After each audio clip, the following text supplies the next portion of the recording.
What is up everyone, my name is Vicevox and this is my deck profile for Jackpot 7.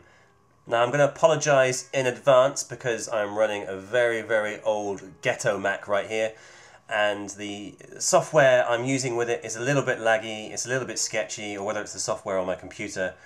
Either which way, I apologise for that, but hopefully if you're looking at this video you know what the cards are, you know what they do anyway, so that won't be too much of an issue. And we can all just appreciate a nice fun trolley deck. This, I believe, is the most consistent version of Jackpot 7. This is my version of Jackpot 7. I've tried running a few other variations that people have posted online, and for me this one works a little bit crisper, it's a little bit cleaner, and tends to get through the deck quickly enough whilst protecting you so that you can get all the pieces necessary to pull off the combination. So let's just jump right into it. We're running 3 Battle Fader. It's a standard for any deck that wants to have a stall engine involved. Battle Fader is a great card. Works with all the level 1s in terms of Mystic Piper for your drawing, and works with level 1s for rank 1 XYZ plays. It's dark, so works with the Lure of Darkness. You know what that does. So win-win in terms of Battle Fader. Running 1 Cyber Valley, again it's level 1 so works nicely with the main draw engine. The only thing I would say is I've tried multiple Cyber Valleys and I don't think they work that well. I think if you're putting Cyber Valley onto the field with the intention of using its first effect, which is banishing the cards to end the battle phase, I think you're going to get clowned on. Your opponent's just going to pop the monster. The best thing you can do with Cyber Valley is when you're using 1-for-1, or if you've summoned Battle Fader the turn before, is get it on the field and banish both cards and just draw 2. It's there as a draw card only, it's not meant for anything else in the deck, and it's not designed for stall. So if you're using it for stall, it's going to come unstuck and you're not going to get the best from this particular card, which is why I only run 1. 2 definitely clogs up, and 3s just don't even think about it. Next card, one of the 3 cards you need for your combo, Dark Scorpion. You want to be sending this to your opponent's side of the field with Creature Swap or Shien Spy, and then crashing into it with monsters or tokens. That will inflict battle damage of 3,000 points to you, or less if you've got a monster on board, but usually it's 3,000 points worth of damage. But for each attack that you make, you get to send 1 card to the graveyard. Obviously the card you're going to send is Jackpot 7, which then auto-banishes itself and you win the duel. Only thing with this whole combo is ensure you've got at least 3,001 points left before you try and pull it off. If your life points go below 3,000, it's GG, game over, you're done, you're not going to be able to win. So just be careful of that. And that's why the deck does have a stall variation in there with Battle Fader and Swift Scarecrow. 1 Kinker.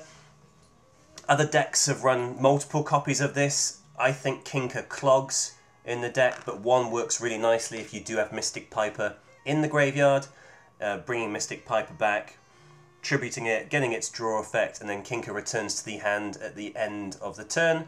Also, it's a dark monster, so you can use it with a Lure of Darkness. 3 Piper, the main draw engine in the deck.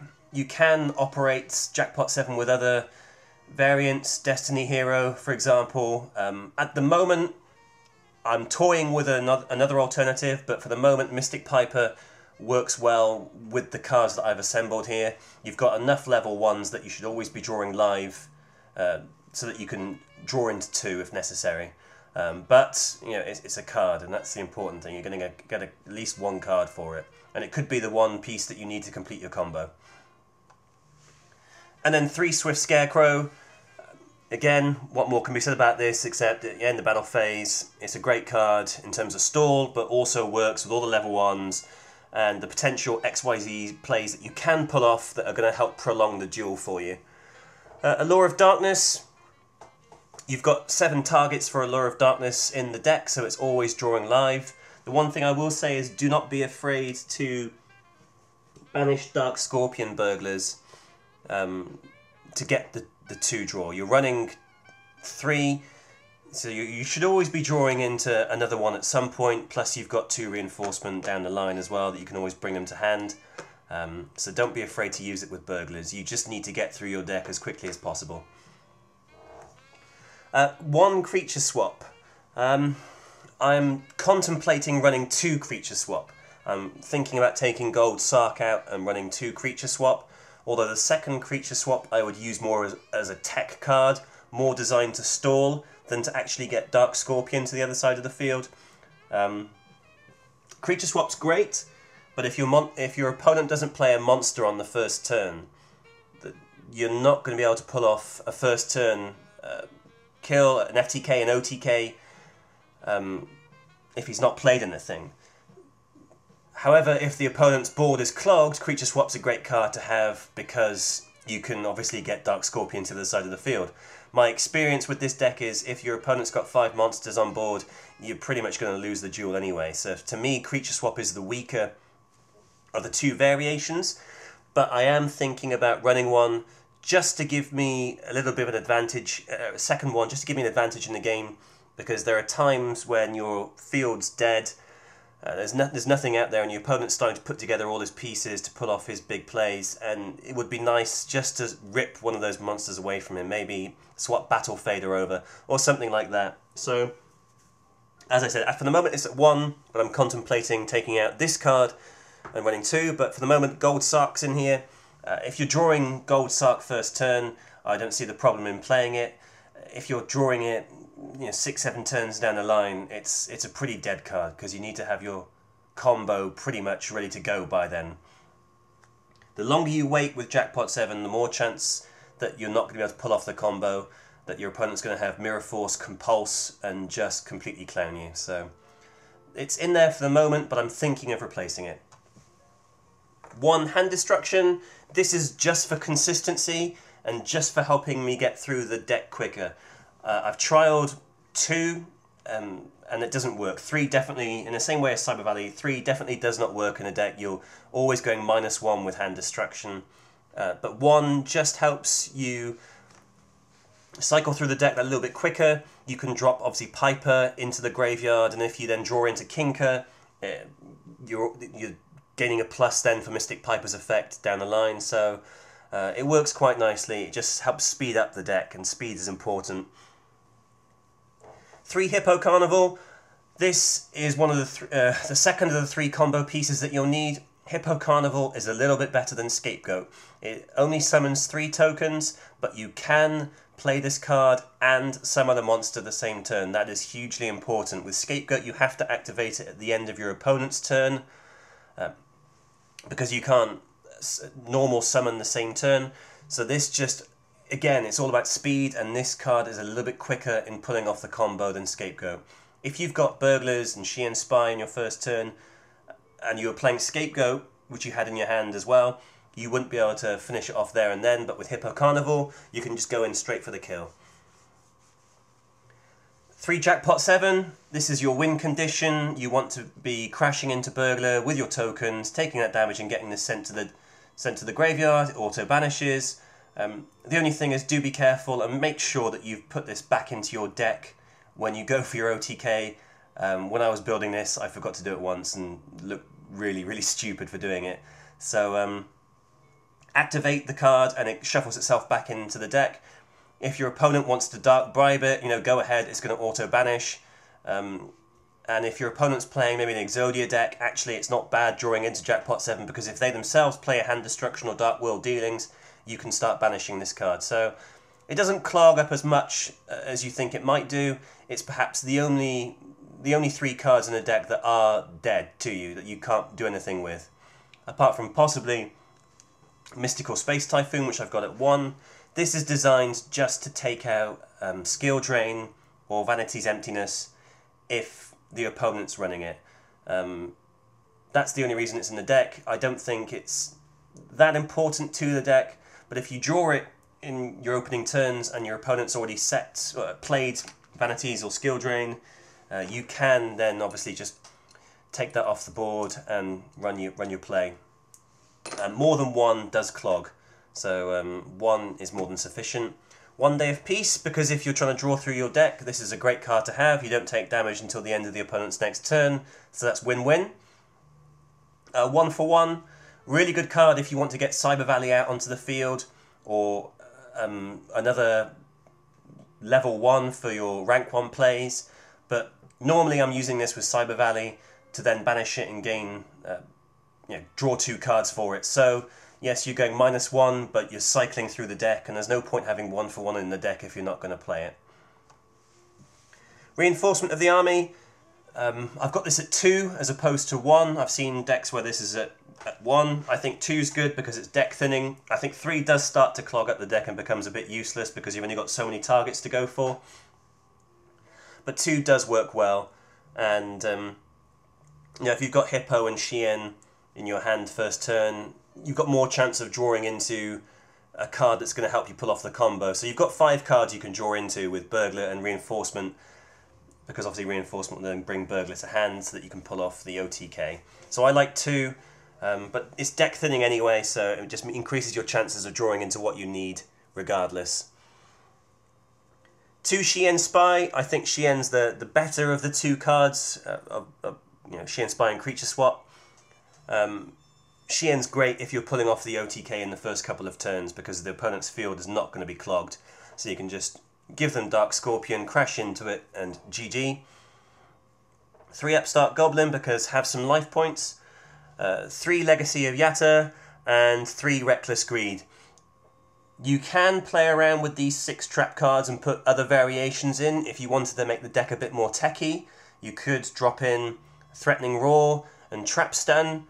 But for me, I like the draw power these cards offer. I think you need to get through your deck, and I think if you are stalling, you're increasing the chances that your OTK is just going to fall apart. Obviously you can take these out and put, say, Trap Stun in, but we'll come to that in just a second. So the side deck, 1 Cyber Valley. These are just more ideas than anything else. This isn't a genuine side deck, but it's just a few ideas. Another Cyber Valley. I don't really like playing it. Jester's in here just to show you can run it in some versions of Jackpot 7. It doesn't work well with this particular version because you have to run it with Threatening Roar for it to be a success, because what it will do is it will pop this itself and one of your opponent's monsters at the end of the next end phase, or your opponent's next end phase. So obviously it needs to survive an attack, which means you're going to need Threatening Roar to be able to get through it. Another Kinker, I'm going to take this out. I think it's dead, having 2 anyway, so bye-bye Kinker. Foolish Burial, it's there if you wanted to take out Gold Sark and play Foolish, but the only card you're going to be wanting to drop to the graveyard is Mystic Piper, so it seems a little bit silly to have it in the side deck at all, but it's there as an option. I'm actually using Foolish Burial in a different version of Jackpot 7 that I'm currently making that hopefully might end up being more consistent than this, but for the moment it's there just as a sort of a real left field option, but I doubt you'll ever be putting it into the main deck. Raigeki, again, you could take this Gold Sark out and play Raigeki. Just will help you elongate your plays, elongate the duel. In case your opponent has the field absolutely clogged, you can just drop Raigeki and hopefully clear it up and give yourself a few more turns breathing space. Scapegoat, 3 copies of Scapegoat. I was at one point running 2 Hippos and 1 Scapegoat, but I've decided to go all Hippo Carnival as opposed to Scapegoat because Hippo's that little bit quicker. I had the 1 Scapegoat in there for defense, but I figured what's the point in wasting one of my places in the deck solely for for defense and not being that much use going forward. Obviously you could then, if you had any tokens left from Scapegoat, you could put them into attack position with Hippo Carnival and attack into your opponent, but I think it just clogs and it's just a little bit too slow, but you can run it if necessary. And then for the traps I've got 1 Dark Bribe, because I still think Dark Bribe is a pretty relevant card, and you might be playing against someone who's running Mirror Force. it's a good little card to have, or whatever, Book of Moon perhaps. Just one of those things that is worth keeping on board. Threatening Roar, 3 threatening. You'd probably be taking Legacy out to play 3 threatening. This then creates the problem that I discussed at the start of the video, which is Jackpot 7 then becomes a bit of a balancing act between stall and drawing. You need to survive turns unless you're very lucky and draw into your combos first turn. So you do need some stall cards, but I think Battle Fader and Swift Scarecrow provide enough defense that you don't need to run Threatening Roar. And then 3 Trap Stun, because you could play this to make it a little bit more competitive, to negate Skill Drain or Vanity's Emptiness. It's certainly a consideration, and I'm certainly considering reintroducing it to the deck, but as of yet I wouldn't know what to take out for it. Maybe Gold Sark and maybe a second reinforcement of the army to come out.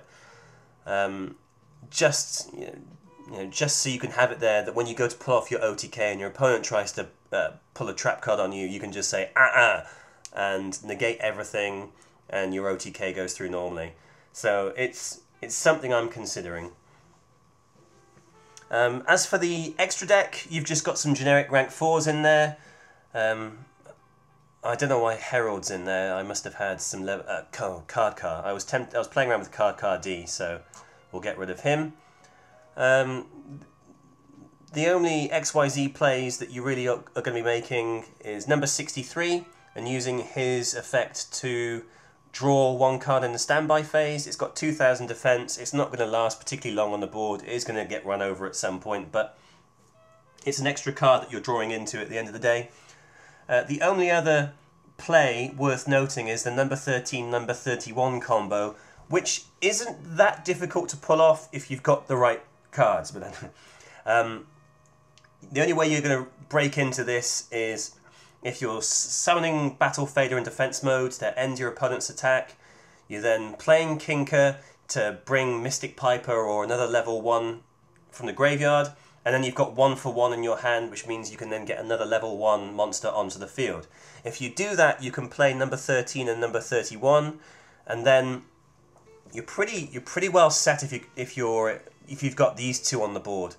You're just going to let your opponent crash into it, and they can take all the damage that they want. So that is an option. Sorry about that. That happened in my last recording, and I'm not starting this again. Absolutely not.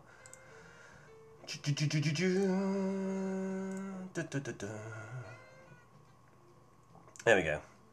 So they're there if you need them. But on the whole, this guy, number 63, is the only guy you're going to be drawing, you're going to be playing from the extra deck, unless you can get that off, but it is a little bit left field.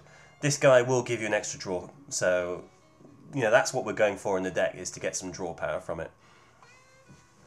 So if you have any comments or anything that you would change or add to this deck, please let me know in the comment section below. I genuinely do think this is the most consistent version of Jackpot 7. As I said, I have played other versions with the Destiny Hero Draw Engine and other versions that do play Jester, Comfy and a couple Kinker in the deck. But I think this is pretty consistent a lineup. It gets you through the deck whilst keeping you alive. The one thing I would say is, with Jackpot 7, if you can take damage until the point you have to start utilising your resources.